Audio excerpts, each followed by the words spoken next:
Prepare for that heat wave because you can chill off at the card pool. I'm your host, Stu. And I'm Kyle. And today we're looking at part 2 of our hidden gems that we found from the Weatherlight. Now you can find our previous video from last week where we're talking about numbers 10 through 6, but Kyle, we're at 5 through 1. Indeed we are, 5 through 1. So next week we're going to move on to the money cards, but for now, let's cover the last of these hidden gems, Stu. All right, and I'll start it off because I began in the last video.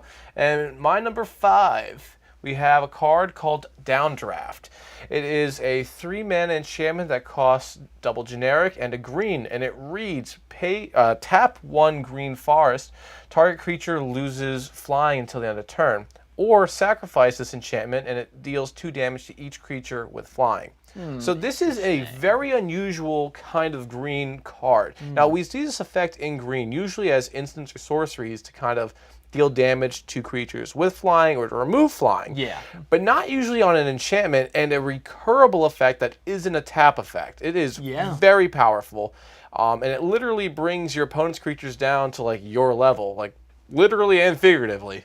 It does, yeah. This card actually almost made my list as well. Oh. Really interesting card. A green card, even. Yeah. A very synergistic way for green to interact with flying creatures. Like you said, there are a lot of cards that do things like this already. But yeah, it's very interesting because on one hand, you are able to make any creature lose flying. So instead of being able to fly over the head of whatever big creatures you may have on the ground, you bring it down to your level and you can probably block it much more profitably. However, on the other hand, if they have, say, an army of small flying creatures like the spirit tokens that happen a lot of the time, sacrificing this will just wipe an entire field of those, no problem. So that's also an equally powerful effect to have, both on one card. Very interesting. Yeah, normally you'd want this tag teamed with something else. And again, this isn't even when you're being attacked. It's any player's attacking. Right, so you can help like any opponent out. Like it's a political card. For 3 mana, it's a board wipe inherently to flyers. Could be, yeah. And again, if you leave a couple mana open, they're just like unincentivized to attack you just to begin with if they are all flyers. Like, and I mean, was it Asperia is one that's all about flying and tutoring for flying. So again, it would hate this card. And this is very easy to cast, low cost, and bring it out early. They're not going to have answers, and I mean, just wreak havoc on blue. That's why I love it. Yeah, very cool card. Very useful at pretty much any stage of the game. I like it a lot. I would consider playing this in a green deck. I'm so glad you're saying that, because I thought for sure, like, if it being green and flying, you'd be like, it's kind of niche, or like... Well, it is, but green historically has a problem dealing with flying creatures, and dealing with a lot of creatures. Green doesn't do board wipes, so... True. This is an interesting... I think I'm corrupting you. This is so good. This is the very definition of a hidden gem. I like it. All right, well, what card you got, Kyle? Now I feel like I should agree with like whatever it is now. Well, coming up at number 5, I have my first card of the day. It's an artifact called Bosium Strip, and it costs 3 mana to play. Also has an ability, 3 more mana, and a tap ability. Until the end of the turn, if at any time the top card of your graveyard is an instant or sorcery, you can play that card as though it were in your hand. If you do, it then gets exiled. So, a one-shot sort of effect for each instant or sorcery in your graveyard, but hey, a permanent version of Past in Flames, basically, that lasts for the entire turn. Wow, that's kind of awesome, even if it takes a little bit of setup for this to work properly. It does, and that's the thing. Well, actually, this is really funny, because if you play against anyone who's new to Magic, and you're going to start telling them to, like, hey, you need to, like, leave the graveyard how it is stacked. You can't touch it, because first time I was playing Magic, people were, like, very, like, retentive about being like, you can't rearrange these, have to be in the same order. Yeah, and you're like, well, why does it matter? Well, this is why it matters. This is one of the few examples. There's a couple of really old cards out there that it is significant at what enters the grave and what order, just how it's sitting there, not at the time when it enters. Right. But yeah, this is very good for recursion, and again, depending on what color deck you're in, Delve is a mechanic that we see where you can exile cards in the graveyard, so you can go ahead and make it so the order changes. Yeah. You're getting recurable value. Again, 3 mana isn't the most steep cost that we see for this. It is a tap effect. Definitely not. So it's not broken for the fact where it's like, just pay 3, do this, and keep cycling stuff and using the stack to your advantage. So I like it. timing is the biggest thing, and you're right. Exactly, and you have to be real careful about the order in which you play things, because if you're trying to live the dream of like self-milling your entire deck and then using this to play all your instants and sorceries, not necessarily going to work, because eventually you're going to end up hitting something in your graveyard on top that's not an instant or sorcery, and then you're going to be very sad. So Yeah, this is something gotta be careful. I'd almost want this in like a dredge deck, more or less, because the dredge has ways of recurring certain things from the grave. So like lands would be probably the hardest one to get out of the way. Right. So being able to grab those would be awesome, or like even the new Sigarda, where you exile a card in your grave for 2 mana. Right. You can then get rid of a problem card that you wouldn't want there. But again, those decks want certain cards in the grave, and when it's on top, they're going to groan. This is going to be pretty awesome in Muldrotha, too, because this itself is a permanent that Muldrotha can get recur. back. The only thing Muldrotha can't get back is instants and sorceries,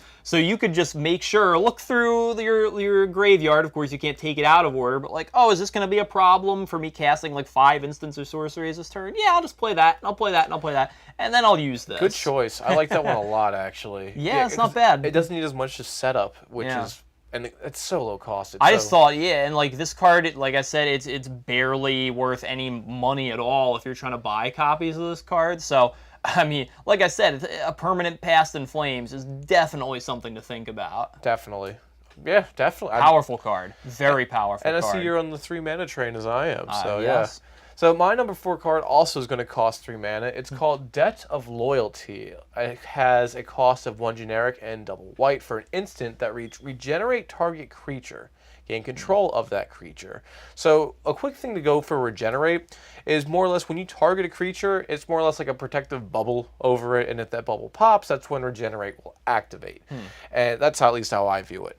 And yeah. So whenever a creature dies, and it has to die, that's when the regeneration will occur. Whether it's going to be from damage or whether it's a destroy effect. This doesn't work on being sacrificed or anything like that. Exactly. So it has to be dead and dying or sickly even in that point. But the cool thing about this is that it's good for both aggressive and defensive plays. This works on your creature as well as your opponents. So if they have a commander out there that is quite so troublesome, go ahead and kill it. But before killing it, make sure you can steal it from them, because this is effectively a great way for a mind control, except you don't have to worry about the enchantment aura on it. This is something in white, which you don't typically see being a mind control kind of thing. No, not at all. And it's a great control card that's just, I feel like, underutilized. Yeah, and like again, I was going to complain about this just being like a one-shot kind of effect, but the fact that it is so versatile like that makes me reconsider on this one. Thanks. You don't often see white having this kind of effect, like you said. Very, very interesting spin on the whole theft effect thing, and potentially a very political card as well. Yeah. Like you were saying, Stu, you can either save your own creature, which is going to die, at no cost to yourself, or you can, in the process of getting rid of someone else's creature, or really if anybody gets rid of someone else's creature, you can then save it, but take it for yourself. That's kind of cool. Yeah. I like it. And guess what? This is a white instant that costs less than 4 mana. Sunforger time, because I love any excuse to play Sunforger. That would be great with Sunforger. Yeah, wouldn't it? Yeah. Well, the only problem is it's in Boros, so... well. But the only problem that truly exists with this card is that there are some board wipes and destructions that prevent regeneration. Yes. And typically old white board wipes, such as Wrath of God, versus was it Day of Judgment? Yeah. Those are the ones that like is the greatest comparison. 4 mana to destroy all creatures or destroy all creatures that can't be regenerated. Right. So you have to choose your own board wipes a little bit more methodically in this case. But again, creatures die all the time. Board wipes are utilized on all sorts of fields. -1 counters like with something like Toxic Deluge or Hepatra or whatever. That doesn't work, but it's So it's again little tiny, but the little niche that it has for that is like, it really uncircumstantial. Yeah, this card's kind of cool. I like it. Appreciate it. So that's 2 hits in a row for you. I'm on fire today. Well, all right, what do you got? Going on to my next card, I was going to say, number 4 for me, again, another card that is very powerful, and I'm shocked I don't see this more places. It's called Strands of Night, and this is yet another enchantment for me of the black variety this time. Costs 2 colorless and 2 black to play, so 4 total. And its ability is you can pay 2 black and 2 life, as well as sacrificing a swamp, a lot of preconditions. Jeez. Put target creature card from your graveyard into play. Yeah, you heard me right. That's basically a Zombify effect for 2 mana. And Whoa, so what? You have not to. 2 So mana. what? You have to pay 2 life, and so what if you have to sacrifice a swamp? And keep in mind, this is on a permanent that stays around, and you can do this whenever you want. That's awesome. All right, you are right for the recursion. Like, I prefer a card like Phyrexian Reclamation, which can happen and it's low costed. Which is also very good, but directly into play. That's the thing that makes crazy. this worthwhile. But again, you have to have swamps. Now, Yes. if you have Urborg, say no more. Right. However, if you don't, and again, if you're in mono, you're usually going to use some specialty lands because you have the room to do it. Right. So you could start losing stuff that you don't want to lose for it. Now, again, this is a card I'd say more towards the late game. You'd want to use this. Yes. One of my favorites in this line is Whip of Erebos, a very, very good card. Yeah. I would say this costs more resources and more mana straight up to use than Whip of Erebos. However, this can be used multiple times in one turn, Erebos which is can't. awesome. It also permanently returns the creatures and doesn't exile them, although they don't have haste, but still, it doesn't get rid of the creature at the end of the turn. It stays around. And if it goes back into the grave, guess what? You can just do this all over again and bring it back. In my opinion, in a mono black deck, this is a must-have. A must-have. You are a fool if you do not run this. Fool, he says, everybody. Actually, you know what? If he's calling you out on that case, I'm doing a poll. We're going to do one right here. Is Kyle the fool or are you the fool? Oh, man. God, give me a break. Because you said it, so we're totally going to use that.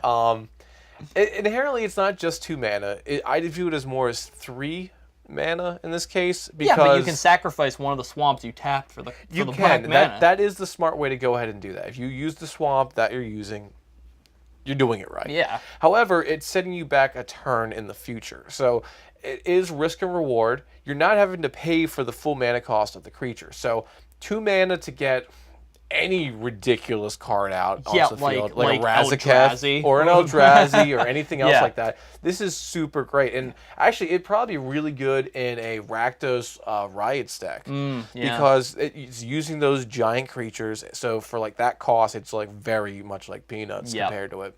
Yeah, really. I like it. Whip Erebos is a great comparison to it, except Whip can come out a little bit earlier, I feel, than this card. Yes, yeah, it can, because the whole lifelink thing is pretty awesome. I'll admit it. Well, again, it's a little less intense of a cost. Yes. But again, if you get a good, I don't know, Entomb or anything else like that out Buried there, Alive. Buried Alive. Yeah, which, spoiler alert, we're going to talk about that later. Anyway. Ruining this whole thing for me. All right, well, I'm just joking. But anyway, it can be huge. And again, onto the field, you don't see that happen too much. So taking note of those cards is very big. Yeah, I'm definitely going to use this card in the future because it is awesome, like I said. But I don't think it's for every mono black deck. It's just, again, anyone that is grave focused. I mean, even Muldrotha could possibly even use this. Oh, yeah, definitely. So moving on to my number 3, I'm going to a card hopefully I'll pronounce right this time. It is Argavian Restoration. Argavian? Argivan, yeah. I got my own head for this one. I'm sorry. It is a 4-drop sorcery that costs double generic and double blue. And it reads, put target artifact card from your graveyard into play. So I'm kind of piggybacking onto your whole put it into the battlefield thing on your last card, but onto this one. So we're on a different permanent type. So this is very artifact focused, which blue typically is, where black's always focused on creatures. Yes. You get around mana cost, like we were saying before. It is a one-shot effect, but blue doesn't have the most out there for artifacts to bring back. There are stuff that exists, but again, taking note of stuff that can put stuff into play, it's what blue wants to do with its artifacts. It's what every deck wants to do. White, red, black, whatever. So it's just something that I really don't ever see this card. It's under $1, and it'd be so good in like Memnarch or anything else out there. Yeah, they actually just reprinted this relatively recently in Kaladesh. There's a white version of it called Refurbished. That's basically the exact same thing, except it's a white card. Well, white would like that too. Yeah, which white is generally, like you said, a lot better at returning these things. Blue loves artifacts, but it generally can't return them from the graveyard super easily if they get destroyed. It has to have combos. I know I've said already in these videos that I'm not all about these kind of one-shot effects like this, like Archive and Find. I wasn't a huge fan of that. That put the thing you're back saying in it your wrong, yeah. yeah, well, puts the thing back in your hand. This though, I'm a little less harsh on a card like this because it lets you are basically cheating it into play for 4 mana. So assuming you're, quote unquote doing it right, you're gonna bring something in that is a lot more than 4 mana. Yeah, and if you aren't, the card itself, like again, if you were to put it to your It's hand, still not bad. Well, no, it isn't. But if you were to put it to your hand and then play it, it would probably be more than what the full Well, right. cost No, would that's be. what I'm saying. It's still not a bad card in that respect. So this is all right. It's almost as good as Creature Reanimation. Sometimes it can be even better because there are some really awesome artifacts out there. And again, you usually just see creature regeneration. Not much for artifacts, not much for enchantments. They do exist, but they're limited in their scopes. This is why I wanted to bring this one up. Definitely. Like I said, I have my reasons for not loving these kind of cards, but I'm going to be a little bit less harsh on this one and admit that it can be pretty good. You must have had a good day today, I'm telling you. All right, well, moving on to your number 3, what are you throwing at us? Well, speaking of artifacts, I've got one that should go in almost every deck here. Number 3 on my list is Mind Stone. Yeah. You probably know this if you played any Commander games at all. So it costs 2 mana, double colorless, of course, and has 2 effects. One, you can tap it to give you 1 colorless mana, or you can tap 1 mana and it sacrifice Mind Stone and draw a card. So this is pretty simple, and I don't have a ton to say about it. It's a good mana rock, 2 mana that gives you 1 mana. Not bad, pretty solid rate there, although it is just colorless, which is a little bit of a drawback. However, the fact that it draws you a card too at some point when either A, you really need to draw a card, or B, you really don't need this and you just would like a different card instead, that's pretty good. This is just value town card right here. I love it. Well, all right, 3 mana to draw a card. Like, if it's the top deck, not your ideal cost for that, especially if you're in blue, and this is usually in a blue deck more often. Yeah, but you're than really not. paying 1 mana to draw a card. Well, but you got to cast it. So, like, if you draw it and you're like, this is not my answer, it's the same thing with, like, cycling with lands. It's like, all right, I need something else. I'm going to pay the 2 and I'll lower down my chances of getting what I need. I'll hopefully get it, but I might not have the cast cost to do it. So this is the same kind of thing. However, it's an early game scenario. It helps boost you. Late game, it also helps give you what you need to your hand. So it's very versatile in what it does. But again, 3 mana to draw a card doesn't exactly feel good. Well, and we've seen cards, there are some that are better than this just because they give you more mana and draw you more cards. Hedron Archive and Dreamstone Hedron are the big brothers of this card, and those are both really good. Well, and for the same reasons. Commander Sphere, like, actually... Yeah, I would rather have Commander Sphere than this, honestly, because that's free to draw the card, and it gives you color. However, this card has a home in plenty of decks. It like does. One of my hard and fast rules is this card belongs in monocolor decks. And not really many other places, but monocolor decks, this is a must-have. Maybe. I mean, the thing is, I find most decks don't usually have a color on their number on their curve they're missing. Like, they either have a lot of 1s or a lot of 3s, but the 2s kind of falter, especially for support cards. So, like, it's usually something to help even out a curve if you go from, like, a Signet to an Ingot, for example, or, like, anything else. There's not a lot of 1-drops for me to name, but it works. It's a great card, 100% a staple. It doesn't have to be mono. You could even put this in a 3 or 4 color deck if you could. truly I wanted. wouldn't, but you could. Depends on what the commander is. If it's all about drawing cards, then that synergy is obvious for that. But it's a good boost. Oh yeah, and it's very simple, very good, just solid card overall. Had to mention it. Been reprinted a good handful of times for a good lots. reason. Yeah. But my card has only been printed once. At my number 2 is a card called Thran Forge. Now, this card here is unusual, and I know I'm going to have to explain to you why it's good, Kyle, because, I mean, it took me a while to figure out why it was good. Right. It costs 3 mana. It's an artifact, like I said. It costs 2 generic. Until end of turn, target non-artifact creature gets +1/+0 and is an artifact creature. So, the boost isn't the part that's significant about this part. No, obviously not. The part is the artifact. And the reason why I like this is, all right, sure, you could be using some sort of, like, controlling build with, like, Karn or something like that, or even Memnarch, like I said, where you're going to be taking stuff that are artifacts. But you now make it so that certain cards are more weak to certain spot removals than they were before. Making something an artifact is both a blessing and a curse at the same time, because if something like, I don't know, an aura charges out, they now can destroy your creature, and I could help assist by just paying 2 mana.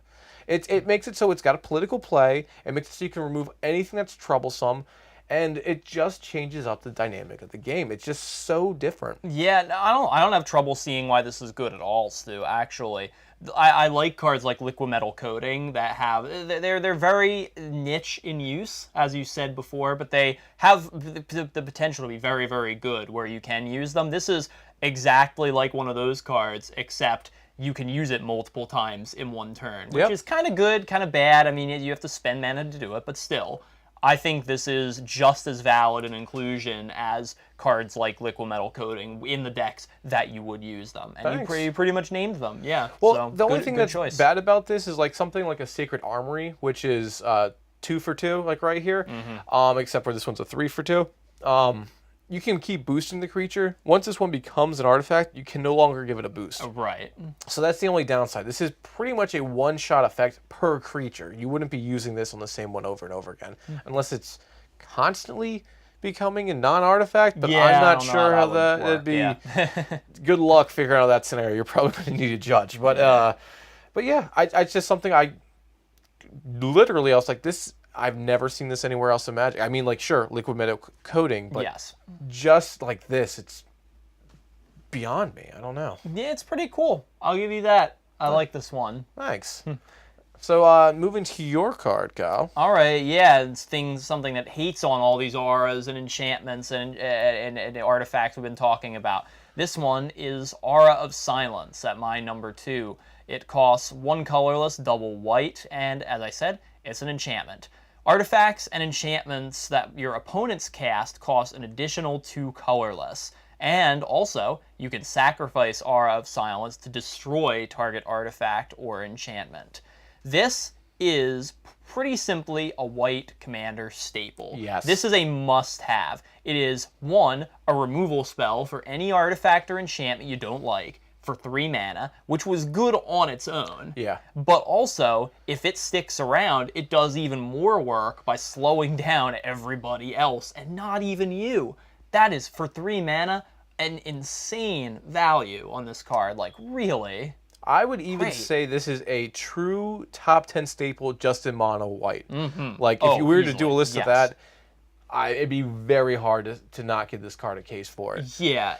But legit, I mean, even if this card had it so you had the tax on it, it would still potentially be viable. Yeah, it's just a global hate bear. But it's not a global hate bear. This honestly should be a mythic, because it has its own self-purpose of sacrificing, which we're seeing a lot of in this set, which is great. It's the same reason people love Soccer Tribe Elder.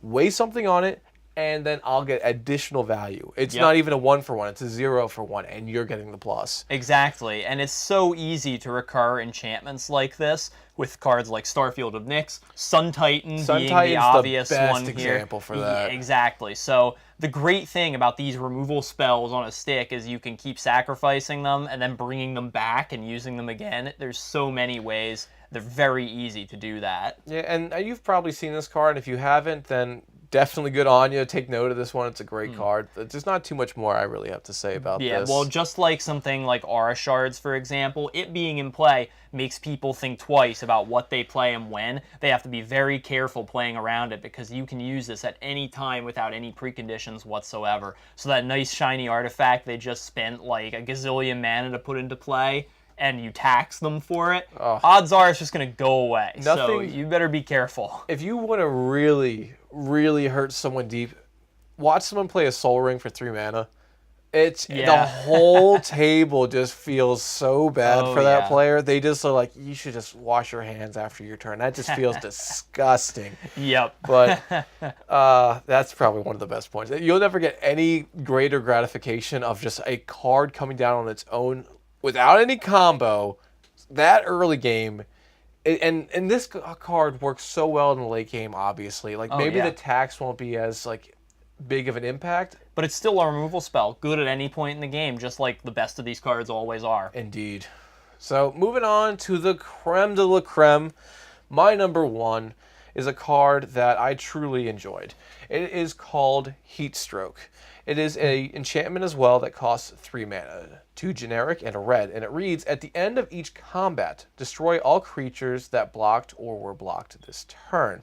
So this is a unusual, control-y, board wipe-ish kind of card in red, and this just only proves more point to having a red Enchantress or Boros Enchantress deck combination out there. But this is great for decks that go wide, meaning that they use a lot of tokens. Goblins will love this because they populate the field like crazy, and they're 1/1s, maybe Anthem to a 2/2, and they usually get outclassed later in the game if they can't be able to swing in and do stupid damage fast. Exactly. But now they have almost a pseudo death touch, and in red, that's just unheard of. Yeah, well, and like if you're attacking with a bunch of 1/1s into your opponent's field of very big monsters, so what are you going to do here? Not block. Are they going to block? If they are, they're going to lose pretty much all of their creatures, and sure, you'll lose yours too, but trading out a 1/1 for like an 8/8 seems like a pretty good deal to me. Or even a 3/3. Like, I mean, they're spending so much more mana than you. Like, Kranko, he doesn't even spend mana to go ahead and create tokens. That's just self-propelled generation right there. And typically the way how red is doing it, it is self-propelled. You're not spending much mana to go ahead and get something. You play something, 2 tokens come out with it. So you inherently are going to be able to make it so that, hey, no one's looking at you. They're like, leave me alone. I'm not attacking at you. The only thing they might have to worry about is evasive attackers. This is very interesting, and I feel like this would be a really good inclusion in my Grenzo Havoc Razor deck. Definitely. Yeah. It's very interesting, and I like this a lot because unlike many red cards, which are solely focused on like aggressive play styles, this could be aggro or defensive play. It's not something that red does very often, cater to both sides of the equation, but this really does, because you could either play offense with this or you could play defense and just discourage people from attacking you. Yeah, so if you're ahead or behind, it helps. Yeah, and if you combine it with some of the red cards that force attacks, this gets really interesting. It's so good for that. And again, it's not even damage based, like the quantity. It's just damage has to be dealt, and solely by combat. And again, it's so easy. Red cares so much about this, and it's a 3-drop. A flippin' 3-drop, Kyle. Like, this is incredible right there. It's really interesting. I certainly didn't really know this card existed before this set, and yeah, it's pretty cool. I got to consider this in the future for pretty much any red deck I make. I hope so, and definitely you guys out there too. But Kyle, what do you have? Is it anything as flashy as this? Well, not flashy, but it gets the job done, and I may have mentioned it before. Whoops. Anyway, my number 1 for Weatherlight is Buried Alive in terms of the hidden gems. Now, again, this is probably something you've seen if you played any Magic whatsoever. It costs 3 mana, 2 colorless, and a black, and it's a sorcery. Search your deck for up to 3 creatures and put them into your graveyard, and then, of course, shuffle your deck afterwards. So, like I said, very, very simple and straightforward, but if you've played Magic for any length of time, you know that putting any creatures you want from your deck straight into your graveyard is a pretty amazing ability to have. It's like an additional tutor, because pretty much if you're putting it into the grave, it's to utilize it to its fullest potential, or to bring it to an even further potential by not having to cast it. Yeah, and pretty much everyone knows the Entomb card, which is this, but a 1-mana version. You put 1 card from your deck into the graveyard. This is basically triple Entomb for 3 mana, which is right on par with what you pretty much expect, and it gives you 3 times the value. So, it's a 3 for 3 deal. It's like, just, yeah, I'm not sure. We could have the debate about which one of those is actually better, but you really can't go wrong with this card if you're playing any kind of graveyard-based strategy. Well, Entomb's an instant, right? Yeah, I believe it is. So it's instant versus sorcery, scalability. So, I mean, obviously if you're using one, you're using the other. The question is truly, how often do you need 1 card, or would you like to have more options? Yeah, personally, I would rather have 3 than 1, even if I have to pay a little bit more for it. And this is, as I was saying, great in decks like Alesha, or Sidisi, or even like the Scarab God or something like that. Just any deck that requires a creature setup in the graveyard. Lord of the Vaults. Exactly. Yeah, and this could bring up a lot of combos really, really fast. So it's a very dangerous card for sure. I guess for your thing, it'd be like Charlie Chaplin versus the Three Stooges. Which one's better right there? I guess so. For like 1v3. Yeah, I really don't have much more to add about this. obviously, I think my #1 hidden gem of the set, just because of the widespread use of it and the pure value alone. It's not a hidden gem, but Not quite a secret, but still. not a secret. But again, for this being the only set we're going to be able to talk about it, we're going to talk about it. Yeah, it's just really, really good. But that is going to conclude our hidden gems as of right now. So if you want to see the other ones that we chose that didn't make it as high up on our list but are still notable, check out our part 1 of Weatherlight Hidden Gems. And next week, they're sure to find our money cards. Yes, indeed. And of course, you can check us out on our social media links as well. Reddit, Tapped Out, Facebook, Twitter, all of them. We have the handle The Card Pool, so look us up through that. And of course, you can always email us at mtgthecardpool@gmail.com. And as also, the links to those are all down to our social media in the description below. Yes. So be sure to check those out. Give us a like, subscribe, comment if you think we're totally wrong with these cards. Love to hear it, especially if they're about Kyle's. Or if we're totally right. Or if we're right. All my cards, I know we're totally right. But until then, I will be Stu. I'm Kyle. And we'll see you next time at the Card Pool.